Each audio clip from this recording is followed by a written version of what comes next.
Welcome to the Process of Purpose podcast. Again, we're here to help inspire and motivate people to find their purpose through the process of spirituality, health, and wealth using godly principles and values to break through to the life that God has called us to live. Today on the Process of Purpose podcast, on the Process segment, I have my wife, super sexy, beautiful, Krystal Cedeño with us today.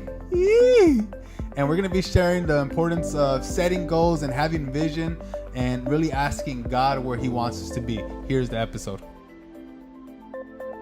We're going to share a couple of goals that we have as a couple, maybe some individual goals, but you want to share some of those goals or just the foundation that we have? Yeah, so us being a Christian couple, our primary focus is just to honor God with our actions and carry out the will that he has for our lives and our marriage. And that is truly our foundation of our lives and of our marriage. So everything that we talk about, it is Christ-centered because that is the foundation of our life. So anytime we share anything, that's the background of where we come from.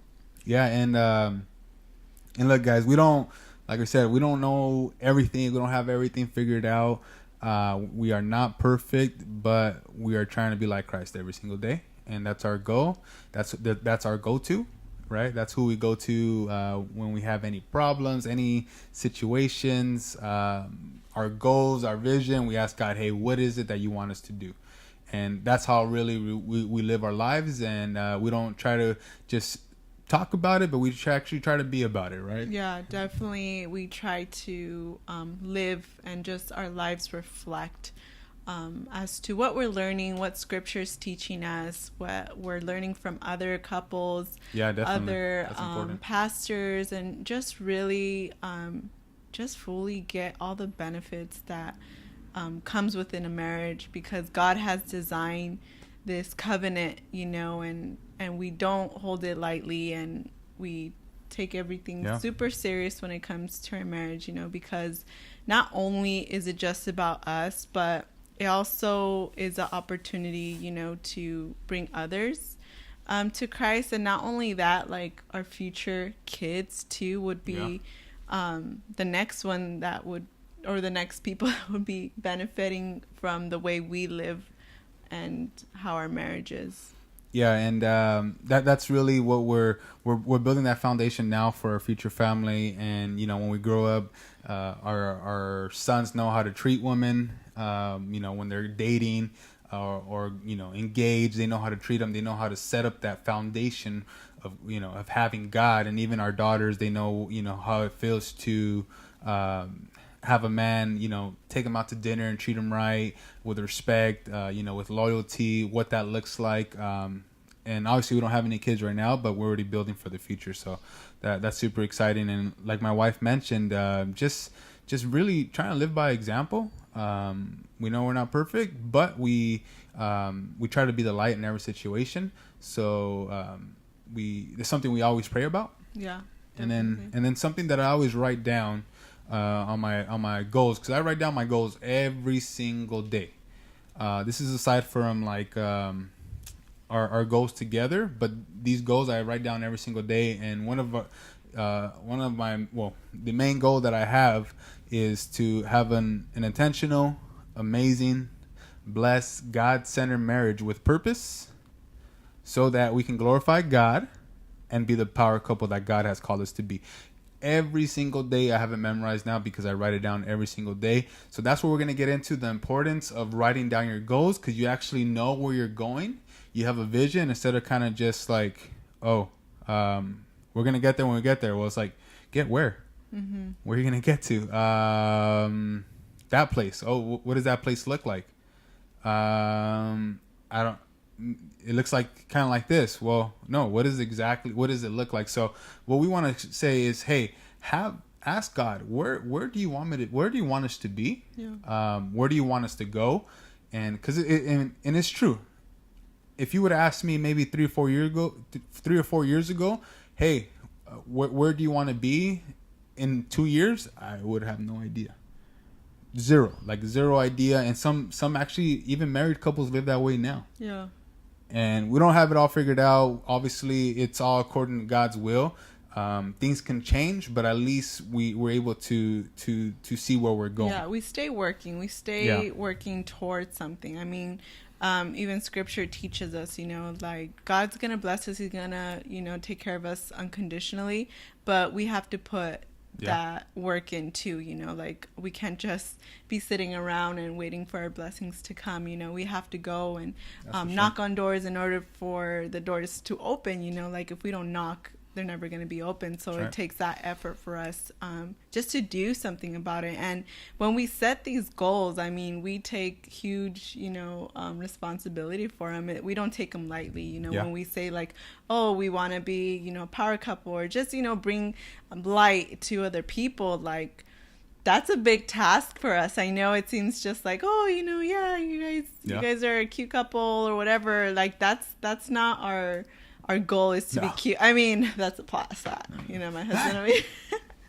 he's a cute one. Yeah, right. But overall,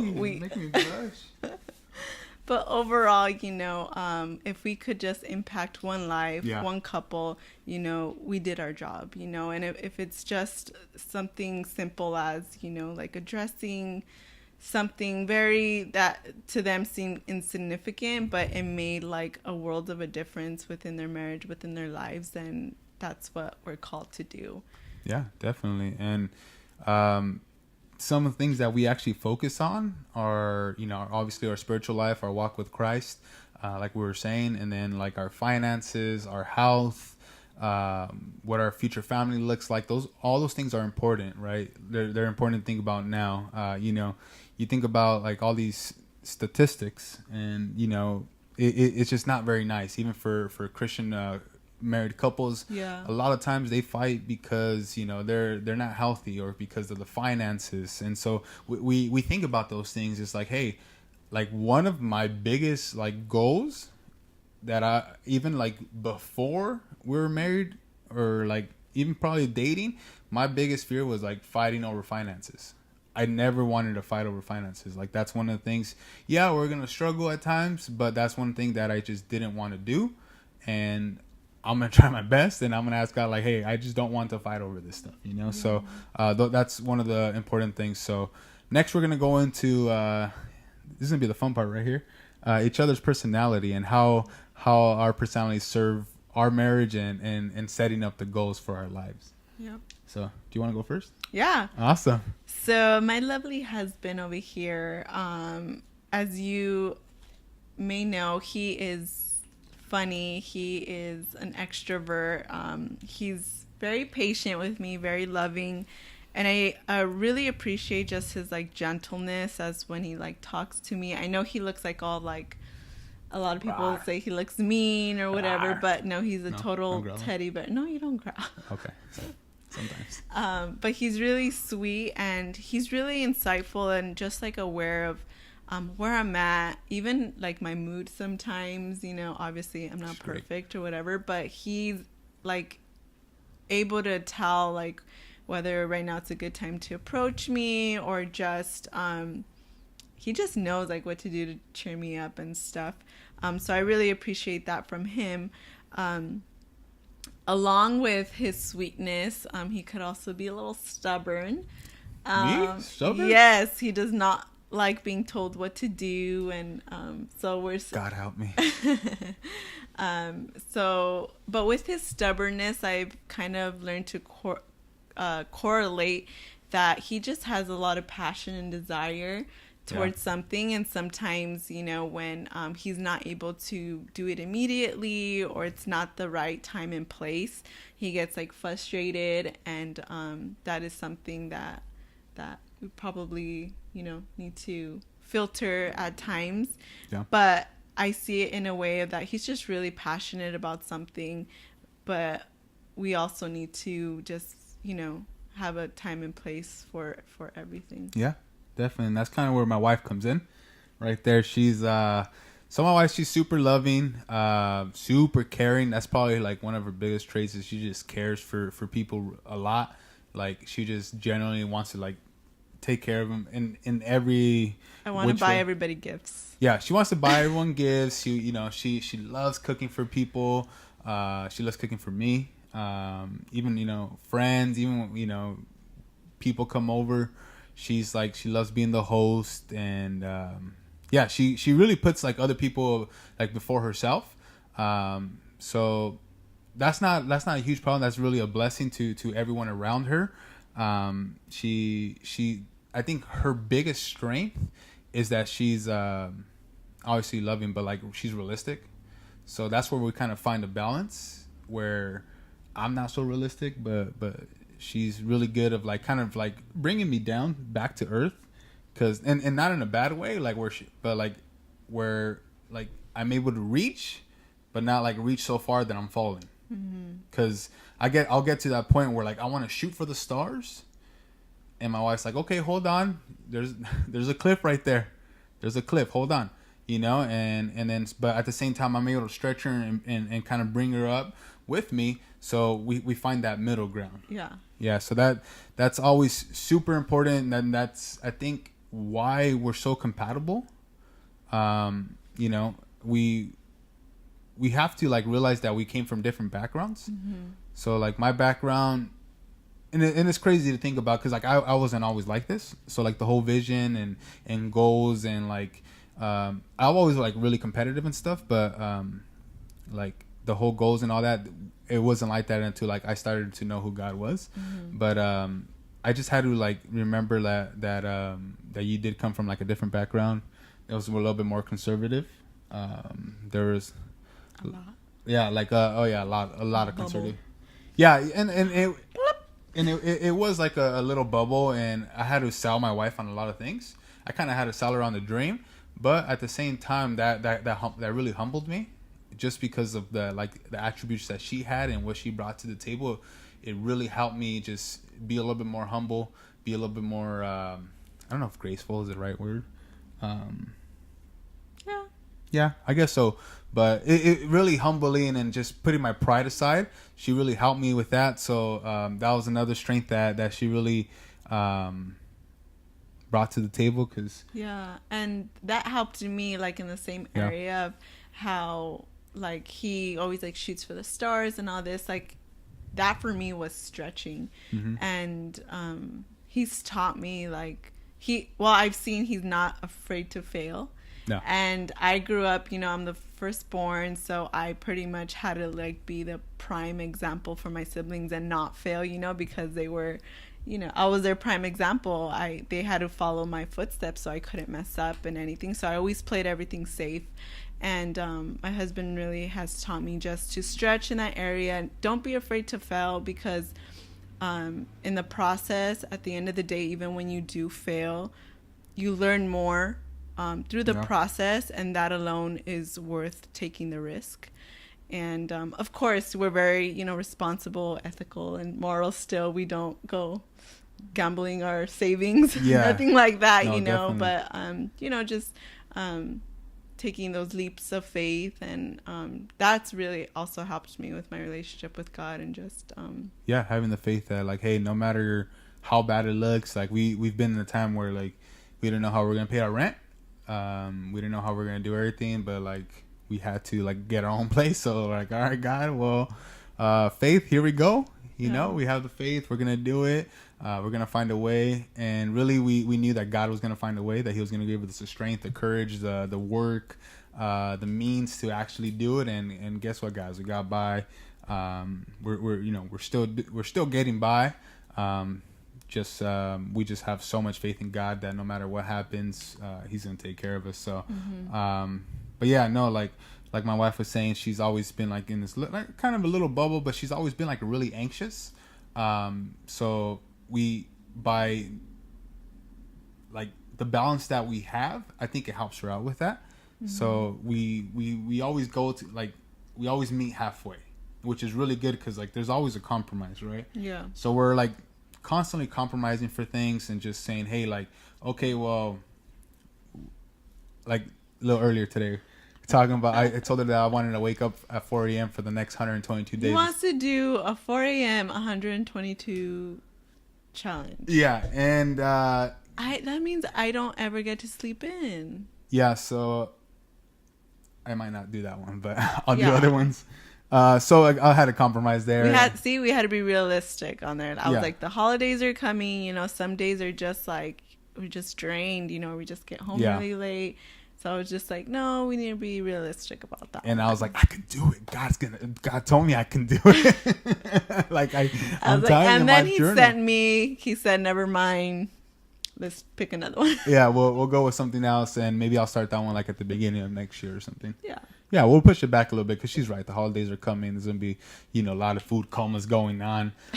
You know, turkey bowls, all this good stuff going on, and Christmas presents, and So no, 4 a.m. Sorry, that one's gonna have to wait. Maybe during the week. I told her we can. Yeah, do during like the week, I'm down. I'm down for during the week. Yeah, see.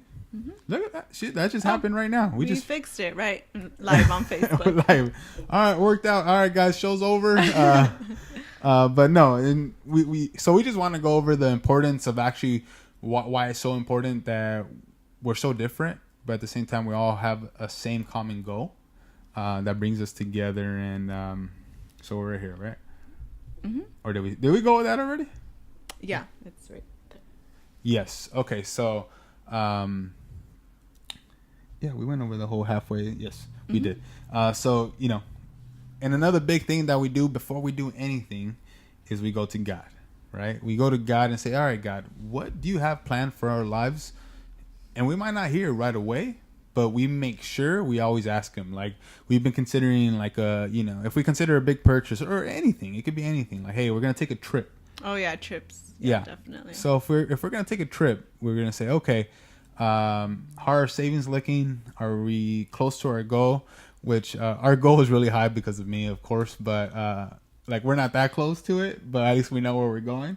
But we ask God, hey, you know, we know it's our first year of marriage. Is it okay? Do we have the means? Are we being responsible? Little things like that. So we always go to God and say, hey, where do you want us to be right now? So I believe that that's the most important thing you can do to actually start off. Right? Yep, absolutely. All right. And then why is it knowing where you're headed important? So after you talk to God and say, okay, God, this is where you want me to be. So now knowing where he wants you to be, why is that important?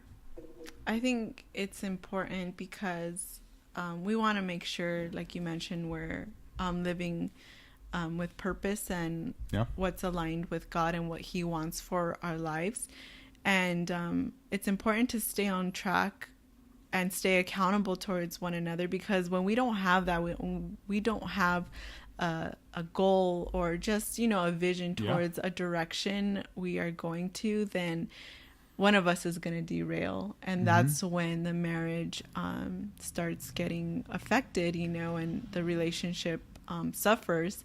So this is why we encourage you to have goals or just have a vision of towards what you're working towards. What do you expect from one another within your relationship, within your finances, within your travel plans, within your relationship with your family, friends. It's important to discuss those things, because then we get busy and then we just start assuming the other person is on track, and we're not checking in, and we just, life goes on, and, work, whatever, if you have kids, like life just keeps going. You're just trying to keep up with the pace, but before you know it, one of you is on another road, or one of you is way in the back, and then the communication aspect starts to suffer and start building resentment, or just like I mentioned, making assumptions. That's the biggest one right there. And it's also the hardest part, or I think it's a challenge when couples don't communicate because of pride, or just because it's hard. It's hard being vulnerable and just being like really real with your person. But just keep in mind, like, this is a person God intended you to do life with if you're married, and you shouldn't feel that way. If you do, maybe there's some things that or a conversation that needs to happen in regards to that. But overall, like, if I look at Robert, like, I want to feel like I could tell him everything, for one, like, he's my best friend. He's not going to judge me. You know, he loves me no matter what. So I should go in like having this conversation with that mindset. And sometimes, you know, the enemy or just circumstances are going to want you to avoid that just because it is a little hard. But having the conversation can make the biggest difference in your relationship. It's hard for me to like talk without crying if I'm like upset or something. So sometimes I'll just like text him or but it's like opening that door, you know, and then he's able to kind of, you know, he knows where I'm at, and he's able just kind of to lead me in that direction that we need to do. But I think that's why it's important to know where you're heading, and that you guys both have that vision, that mindset, just again to support each other, encourage each other, you know, check each other, and just support each other overall through the journey. I think the biggest thing I took from that was really assuming, right? Assuming that your spouse knows what you're thinking. Yeah. Right? Or, you know, do you know what it means to assume? Mm-hmm. You make do you know, break it down? You never heard that one? No. Okay, I won't say it because you have to say ASS, but ASS out of me or you? No, and you? Anyways. Babe, oh my God. Bubble, remember? I don't know. Assume. So never assume. Yeah, because no, it's really it's really important not to assume, because like say we didn't know what our goals were, and I were to tell Krystal like, hey, what happened to Instagram? Oh, just Wally there. Instagram might just get like half of us, so it can hear us. It's fine. No worries. I think it's just getting you, but it's fine. So going back to assuming. So say I were to tell Krystal like, hey, you know, why did you, like, let's just say, hey, you made this big purchase, right? Mm-hmm. Not that you do, but you made this big purchase. Like, hey, why'd you spend all this, like, you know, these thousands of dollars or whatever the case is, or hundreds of dollars? Like, I thought we're going to put that towards the savings, or I thought this was going to go here. But if you guys don't have a written down plan, then how do you expect her to know, or I'm supposed to assume that she knows? That I think that's where it starts going downhill, and then you start feeling that resentment, like, okay, well, she gets to buy this and I can't buy this because only I know, or I think that she knows where we're going. It doesn't help anybody. So I think that's so important, not to assume that your spouse knows. If you haven't had a conversation in regards to that, like finances is the biggest one, you know. If you never had a conversation and came to like an agreement, it's like, hey, anything over $100, like we're gonna talk about it, you know, just depending on your budget, whatever the case may be. That's where we're at right now.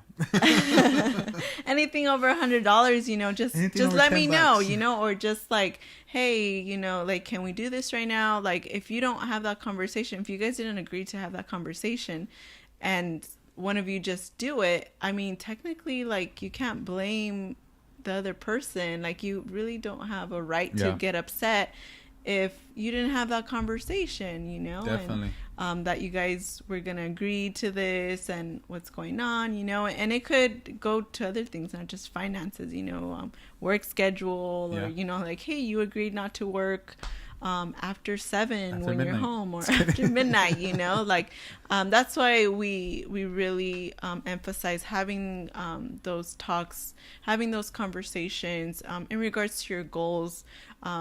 Every time we mention goals, it's not just like, oh, like a goal, like a weight loss goal. It means like something you do every day to make a difference, a positive impact in your life, in your marriage, in your relationships, in your work, and every aspect in your life. Like, are you hitting your goals every day? Yeah, that's see good. It as, you know, just stepping stones, improving, leveling up. Mm-hmm. I needed to coin that phrase, leveling up, because everybody uses it now. Come on. So if you use it, quote me. You have to do the quote. Do it again, so they know. Okay, they know. No, but yeah, and guys, trust me, you're not always gonna meet your goals. I want to say probably like 80% of our goals we don't meet. Maybe 70. I don't know. 70 or to 80 we probably don't meet. We're close to them, which is really important. But that gives us an opportunity to reflect and say, okay, what do we need to do better next time? What do we need to fix, or what do we need to address so we can meet it the next time? Or do we gotta be, do we have to be a little bit more realistic, which I have a really hard time doing, because like say like if I go for 200,000 and we go like 150, I'm cool with 150. Like that's kind of how like my mind thinks. Yeah, and I'm like, why would you set a goal that you're not gonna reach? Yeah, and I'd rather set a goal that we know we are capable of reaching versus just a goal that it's like, no, like we were off, like we didn't hit it, like that goal didn't exist. And this is how like different we are. This is how different we are, right? That so we got to meet halfway in those two. Like, okay, well, let's not go so high, but let's not go so low either. Because if we go really low, say we go 100,000 and I hit like 80, I'm gonna be pretty He's mad. talking about his work, by the way. Yeah, so like just like little like things like that. Like that's just an example, right? But yeah, guys, you're not gonna meet it. We're never gonna be perfect, but again, it gives you a chance to reflect and see where you can be better at it. And then really, we just want to go over, I think, really quick how they can start. Like you said, have that conversation. Mm-hmm. Say, hey, okay, we went to God, we had the conversation. Now sit your butt down and start writing. Mm-hmm. Literally, like that's how you have to. We did it on a plane. We did it here at home. We sat down and said, okay, what's most important to us? Family. Boom. All right. Church. Boom. We wrote down our goals for our team. Right. We wrote down our goals for our family. What we want to do. What we want to accomplish. The first one was, I think, our marriage. Right. Like where we wanted to do, like travel and stuff like that. Our spiritual life was first. Yeah, spiritual life, and then finances and health. And literally, like we went in like just in order and started knocking them out. We don't have like all these crazy 100 goals, but we have goals written down to where we want to go. So, but I think the biggest thing is just really having that conversation and sitting down. Like, and if your spouse doesn't want to do it by yourself first or something, because like. You guys need to come to an agreement like, hey, this is important to us, right? Yeah. Even if you're engaged right now, it's important for you guys to start saying, okay, what are our roles going to be, right? What are our expectations going to be? If somebody is good with money and the other person's not, okay, how can we fix that? How can we address that? Do we need to put like a serious budget on somebody? Or do we need to have a plan to save more? Whatever it is, whatever the case is, you need to do what's best for your guys' relationship so it succeeds once you're married. Yep. You're not having those arguments. And then I know if you're like single and stuff, you could probably share a little bit about that, right? It's kind of the same thing. Yeah. If you're single, we believe that if you're have the desire in your heart to marry one day, and if it's according to God's plan, like God's gonna provide you that person. So just be patient, and don't settle just for like a good person, God's gonna provide you with a person that is gonna help you grow, and just succeed in everything that you do. So be careful as to who you choose, because at the end of the day, like you do choose a person, you do have that, option. So be selective, and don't be afraid to have standards and morals, because I know nowadays, like social media and just everything portrays like what a relationship should look like.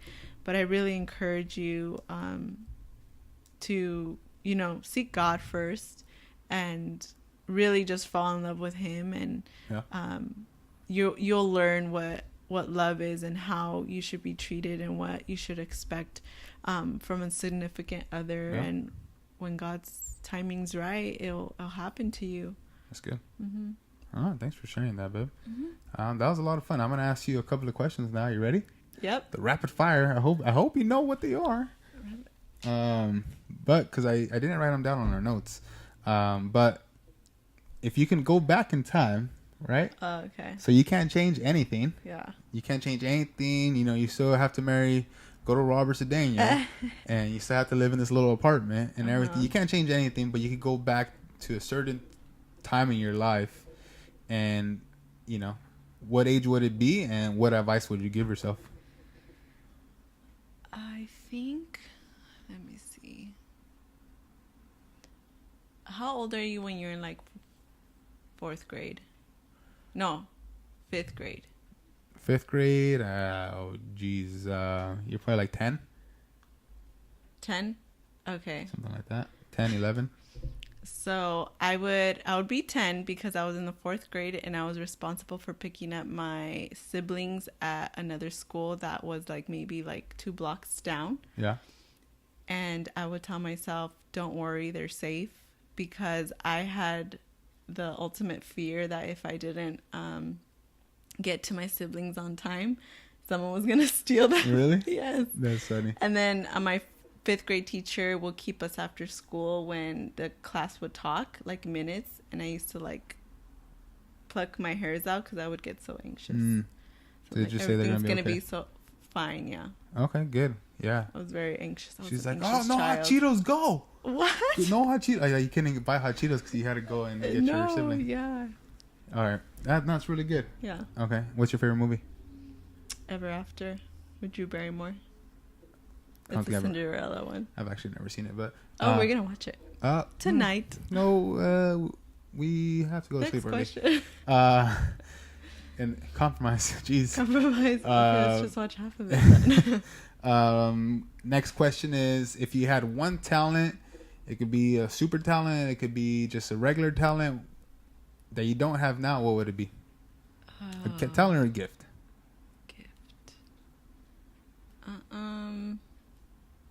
Because she's a master keys player. I know how to play an instrument. Everybody says singing. Yeah, I have a raspy voice, so I just don't care. I think maybe like draw. I could like mock images, but like I need to like see something, get inspiration, and I could literally like look at something and draw it, but my imagination itself, like to come up with something, there's nothing. That's good. Yeah. All right. I think we're good here. Yeah. All right. Awesome. Well, hey, guys, thank you guys so much for being on. Again, I hope you got something out of this. Again, we're here really just to help inspire and encourage people and motivate people to have a better life and to give their lives to God.